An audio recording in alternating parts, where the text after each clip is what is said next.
10, 9, 8. Go for main engine start. 6, 5, 4, 3, 2, 1. Well, hello MouseWorks fans. It's time once again for yet another rocket build. And for this rocket build, I'm going to be doing a quick one. And I just picked this up just for fun. It's the Estes Hi Flier. It's the little one. If you've seen some of my other videos, you might have seen me do the XL version of this. So this is the little guy. And I figured for $6, I picked it up for $6. So hey, it's worth a super quickie build. So we'll do a mini-me of the Hi Flier XL and go from there. And hope everybody's doing okay and hanging in there with all the virus rigmarole going on. So hope you're safe at home or working in a safe place. So let's get started on this rocket. Okay, we'll start out with a look at the rocket package. Skill level 1, and on the most powerful engine goes 1,500 feet. Goes from an half a 6.2 to a C6.7, which is for the highest launch, and looks like it's 0.74 diameter. Length is 12 inches. So let's see what's in the bag. Let's see what we got to contend with. All right. There is the body tube, a little smaller than the other one, huh? There is the dummy engine mount. There is the, looks like the nose cone, little guy there. Instructions, warranty info there, and a little advertisement for the National Association of Rocketry. Good organization. And let's see what else. Oh, there's a little decal sheet in here, looks like. These are actually stickers in this one, huh? So I'm guessing they're trying to make the small ones easy to build instead of using decals. I wish it was decals, but we get stickers. But chances are I'm not going to even paint it close to the way the package says, so we're going to have some fun with it. So there is the fins, a lot smaller than the other one. Kind of shocking. There is the streamer with the cord, which I will probably replace the cord. We'll see what we want to do with that. And the lug, launch lug. And then it's got some clay for putting in the nose, since this is such a small rocket that they have to weigh the nose down a little bit, looks like. So, let's see. We got a retention ring for the engine mount hook, the back of the nose cone. The engine block, and the actual engine hook itself. Now this one, basically the body is the engine mount. So, and then the fins just go onto that. So, alrighty, so let's take a look at the instructions. Okay, looking at the instructions, it looks like they've added a few things to the materials from some of the other rockets. Every time I get one of their new rockets, it's got modifications and updates. So we got scissors, pencil, ruler, or carpenter's glue, which I use the tight bond, hobby knives, plastic cement, primer and paint, masking tape, clear tape, sandpaper, silver 3/32 pinstripe tape. Huh. So apparently they don't give you any of the decals for the pinstripes. And then silver paint. It says or. So either the stripe tape or the paint, either way you want to do it.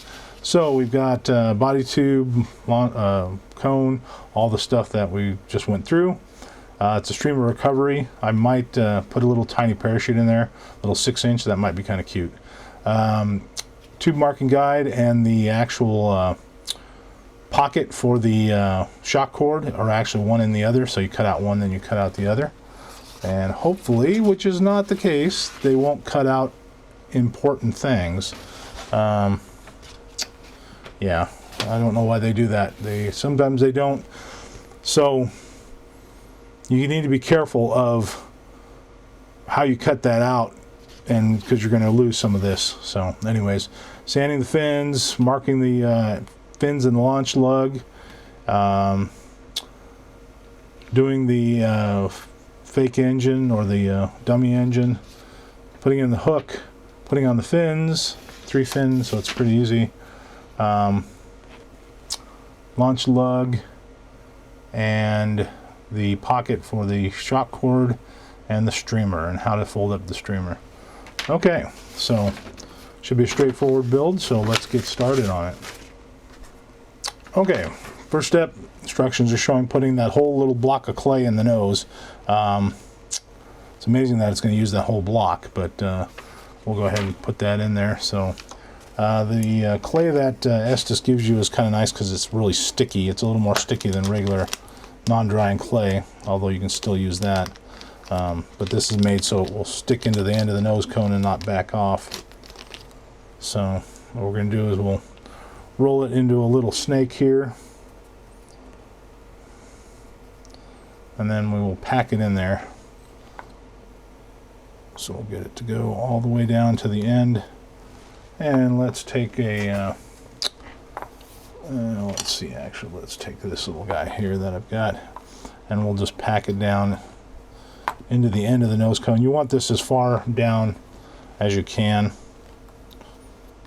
That works the best. You actually use less of it the further you can get it down there, because it'll balance it out.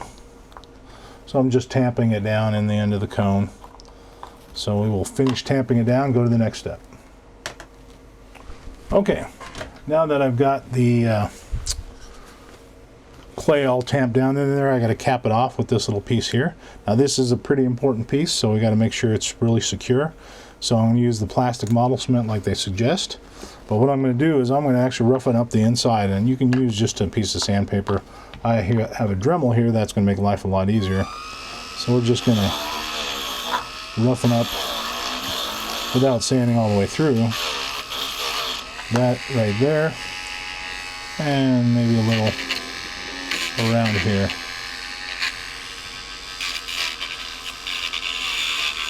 That way the glue will get a little more bite. You don't want to sand it down too much though.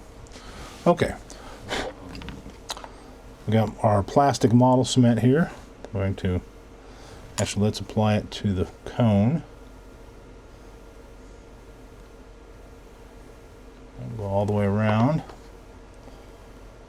Okay, and actually it fits a little loose, so what I'm going to do is, eventually it will dry, but I'm going to use a little bit of my Tamiya liquid cement, extra thin, and it's going to go in this little gap here and seal that thing up on the edge while the other glue dries and gives it some strength. So okay, that's usually my model building technique. I usually use the testers, stuff in the black bottle, the needle applicator as the strength, and then I use this to weld it in while that dries. Okay, so now we'll give it a little push and twist, and I can feel that really grabbing, so we will let that dry and move to the next step. Okay, moving on. Next step is actually marking the body tube, which is going to be kind of a pain, cutting out that little piece of paper on the other side, because it's actually right in the way of everything down here. So what I'm going to do is do this steps here first, as many as I can. Okay, so we want the engine dummy, and we want to mark 1/4 inch on it. Okay, so we're going to take our ruler and mark 1/4 inch roughly. And if I want to make it easier, I'm going to use the Estes measuring thing here. And how I do that is I'll measure this completely, which is 2 3/4. So we will do it to 2.5, and that, so I'm going to set this at 2.5 right there, and then I'm going to put my pencil in, put this on there, and I'm going to run it round and make a complete line all the way around it, which actually I like to do because it makes it a little bit easier to see. Okay. See if I can get it here. There we go. Okay. So there we go. There's that mark, and that's how I'm going to mark all the circular markings on the tubes. I just don't like making little tick marks and then have something get crooked. So, okay. So now we're ready to actually make those marks on the tube itself. So to get around cutting that piece out, I've actually got the other piece that comes with that measuring guide, and for this it's a Pt.1 tube, and basically it's got all the marks for the fin. So what I'm going to do is I'm going to mark, it's a 3-fin unit, which will be this one, this one, and this one. So I'll just put the tube on there. I'll mark that one, get it a little darker, mark the next one, and mark this one. Okay, now making sure that I got the right ones. Yep, those are the 3. And then the launch lug is between 2 of the fins. So what we're going to do is we're going to use this one here, which is about halfway in between. And we're going to mark that. We're going to actually quickly mark that launch lug or lug line. And then those other ones are fin lines, and I'll mark those FL. FL, FL. Okay. Now, the other thing I'm going to do is I'm going to mark straight lines on it. So I'm going to take the same tool, pull off that guide piece, and put it in here, and then they give you this little thing here so you can start making a line off of the marks that you made. So what I'm going to do is I'm going to line up one of the fin lines, which is right there, and then I'm just going to make a line like so. Go to the next one. Okay. Holding the tube tightly in the actual guide itself. Okay. And one more. Okay. I think that's all of them. Okay. Now, if I want to extend those, I can actually move it down to there, and again lining everything up and just extending those lines. Okay, now I need to make a line 2.5 inches, and that's going to be where we're going to put the glue. So when we shove in this block, it actually goes through the glue and secures itself. Now I've got a other way to do that thing like this, and that's this little guy here, and he is a cutting guide or drawing guide, and this is a Bt.20. So we're going to take, first of all, let's mark that 2.5 inches, and we can mark that on any of the lines. So let's get 2.5 is right there. Okay, I'll show you how to use this little doodad. Pretty cool. So you're going to put this piece on here first, the crown piece, and then you're going to put the other piece on here. And what happens is, see how they're kind of loose, but once you actually press them together, they tighten up onto the tube and they are almost immobile. So I'm going to get that close to where I want and then press them together. And you can see it actually tightens up on the tube itself. Tighten it a little more. Okay. So now what I can do is I can just make a line, my pencil, and it's perfectly perpendicular to the tube line, I should say. And we'll pull it off, and there we go. So that gives us the idea of where the glue should go, and when I push in that ring with this, I go down to this point and then pull this back out. So that's next. Okay, what I'm going to do next is I'm going to take my little stick here, and this is a cuticle stick that I buy at some of the Sally's Beauty, and I'll put it up to that 2.5 line, and then I'll mark on it where the end of the tube is. Now what this does is it makes it so I know exactly how far to put in to put the glue on.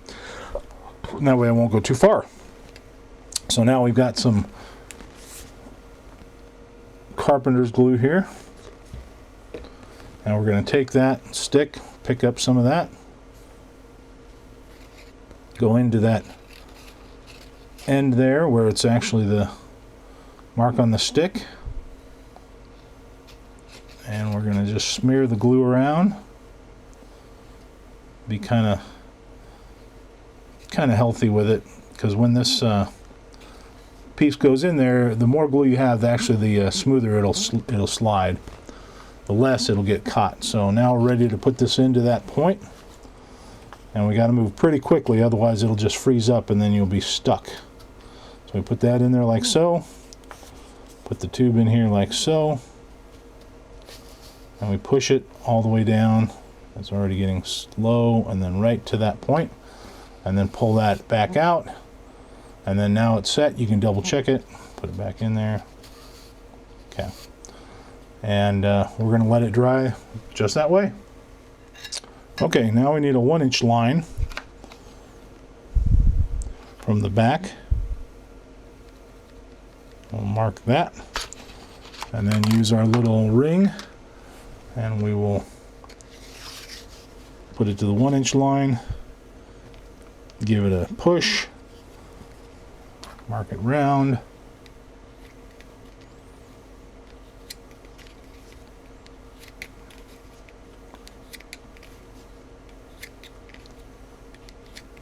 okay, so that's ready to go.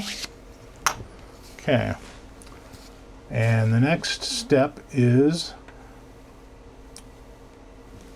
we already made the 2.5-inch line, so we're actually going to put a slot in the 2.5-inch line and put in the hook next. Okay, so we're going to put the tail hook in, and I always in the past have had problems with the tail hook getting crooked, which isn't a big problem, but it's kind of a pain. So they want you to put the tail hook or the engine hook right between two of the fin lines on the other side of the lug line. So we'll actually make a line, and that's something I do just to make sure I get it straight. So I'll do that and then be ready to install the hook. Okay, we're ready to do the hook entrance here, and basically what I'm going to do is just put a little 1/8-inch slot using my knife right in the tube there. Now it should be on the one side of that engine mount. So if you hit the engine mount, go a little bit further down and you'll be good. Okay, that looks good. Put the hook in just like that. We'll have it on the line, and the next step is going to be to put some glue. Let's get a toothpick going here. Okay, we'll take some of the glue and we're going to put some on that 1-inch line. Okay, and what I like to do is I always like to make it pretty thin on this part so I can see the line, because otherwise the glue will obscure the line. So we'll just put that on there like so, and then now we slide the ring onto the 1-inch line. So we will take this ring, making sure that this engine hook is straight, and we're going to push it to the 1-inch line. Okay, and then before the glue dries, I'm going to use my finger and clean off that extra glue there. Okay, and that's that step done. Okay, we are ready to work on the fins. So what I'm going to do is I'm going to sand them first to get rid of that coarse grain, but I'm going to leave them in their little frame while I do that. So we're just going to take some 400 grit sandpaper, and we're going to sand it down, get it nice and smooth. If the balsa was really rough, I would start with a 220 grit but this balsa wood was really, really well cut and good looking. So, okay, we'll flip it over, we'll do the other side, and then we'll be ready to cut them out. Okay, after sanding it, I've got some sanding dust in the grain of the fins and in those little areas that it's laser cut. So I'm just going to take my canned air, computer keyboard air. I'm just going to blow all that sanding dust out because we don't want that anywhere on the fins because that interferes with the glue and the sanding sealer that we're going to reinforce the fins with. Okay, now we're ready to cut them out. So we've got couple little nibs here where the laser cutter left a bridge between the fin and the frame. So we're going to cut that out. You'll hear them pop. Just be careful because these are pretty small fins. Make sure you got a really sharp knife to do this too. Okay, so they just pop out just like that. So I'll pop out the rest and we'll be ready to go to the next step. Okay, I've got the parts out. Also, I forgot to do this, which I should have. When you cut those little frets off of the frame, do them on both sides, because when you pop them out, this can happen. See this little tail? When I popped it out, it actually tore the wood. Luckily, it tore it on that side and not this side, so I can just cut it off. But just a little note. Always save the frames. If you ever have to rebuild this fin out of some spare balsa, you've got the drawing right there, and you just put it on the balsa, make sure the grain's the correct way, and then trace it and cut it out, and you got a new fin. So now we're going to get rid of all those little nibs here, and I'm going to use my sanding stick, and I'm just going to give it a light sand. Let the sandpaper do the work. And this is, of course, about a 150 grit, so it doesn't take much to get rid of those. Just don't go too far, because we're going to do some other sanding on them here in a bit too. Now be careful of, on this particular rocket, there's a little notch here which is goes around that band that we just put in, so we're going to have to actually just cut this one out. But make sure you cut that out. Make sure you get rid of that piece of wood, and just be careful because that has to fit exactly around that band. Okay, so I'll do that to the rest and we'll be ready to go to the next step. Okay, I've got my fins, and they're nice and even because they're laser cut, and that's so much nicer than it used to be where they were die cut or not cut at all. So basically what I'm going to do is I'm going to get all the fins together, try to match as many parts as I can. I'm going to hold it with my fingers real tight, and I'm going to straighten and make sure all the fins are uniform. Drag it across a 150 grit sandpaper, and then that way they're all nice and smooth and even. And we can even do the other sides, just keeping it tight in your fingers. Okay, and this will just make sure that they're all uniform, and it'll open up the grain a little bit of the wood so some of the glue can get in there.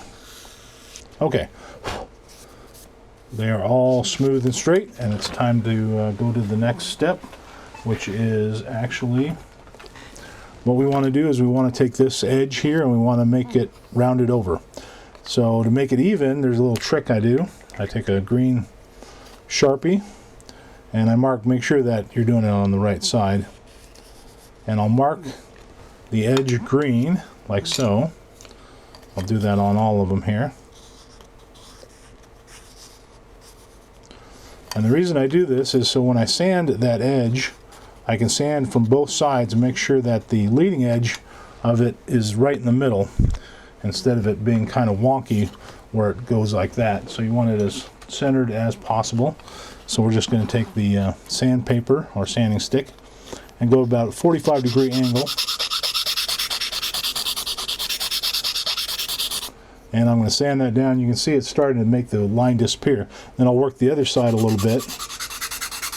And eventually I can move that line down to the middle, and if it starts getting off, I can still correct it. That's what that green marker's for. So we'll do that and we'll get them all set up.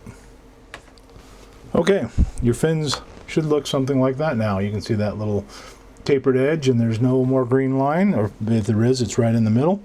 And you can actually double check your work by looking at the end here and seeing them on the end. But this will make it a lot more aerodynamic and make it fly much higher. Okay, now we're ready to do some other work on those.